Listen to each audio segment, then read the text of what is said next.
In the heart of a vast and fertile land, where rivers flowed like silver ribbons and trees whispered to the wind, lay a small village named Anantapur.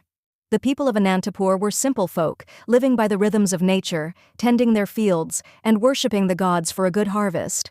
Among them was a humble farmer named Raghav. He was neither the wealthiest nor the most influential man in the village, but he was known for his diligence and unwavering faith in his work. Every morning, before the first light of dawn, he would wake up, offer prayers to the rising sun, and step into his fields with a heart full of hope. One year, fate tested the village with a terrible drought. The skies remained clear, the clouds refused to gather, and the river that once nourished the land shrank into a mere trickle. The farmers watched helplessly as their crops withered, their fields cracked under the merciless sun, and their cattle grew weak from thirst. Despair spread like wildfire. Many farmers, fearing complete ruin, abandoned their lands and sought work in neighboring villages. Others, convinced that fate had turned against them, sat idle, cursing the heavens for their misfortune. But Raghav did not waver. He refused to leave his land, believing that abandoning his duty would be a greater misfortune than the drought itself. He dug deeper into the earth in search of water, carried heavy pots from a distant well, and covered his saplings with straw to protect them from the heat. His neighbors ridiculed him. "Raghav, why do you waste your time? The land is barren and the sky is empty. Do you think your effort alone will bring the rains?" Raghav smiled and replied, "The rain is not in my hands, but my effort is. If I stop working, my land will truly become barren, not just of crops, but of hope." Months passed. The villagers who had abandoned their fields found no relief elsewhere.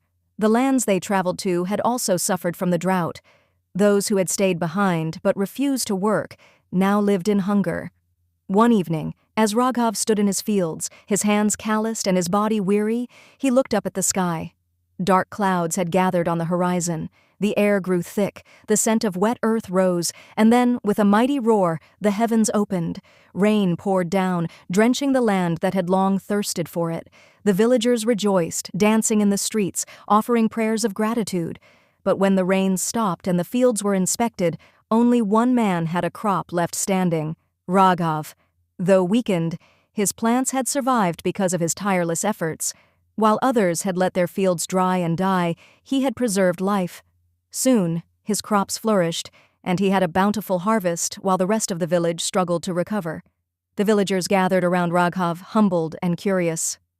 "Tell us, Raghav," an elder said, "how did you know this day would come?"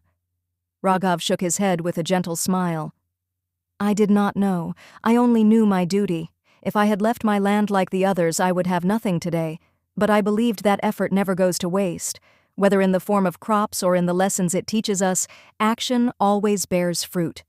From that day on, the people of Anantapur changed their ways. They understood that life would always bring hardship, but that did not mean one should surrender. The true fruit of action was not always immediate success, but resilience, patience, and faith.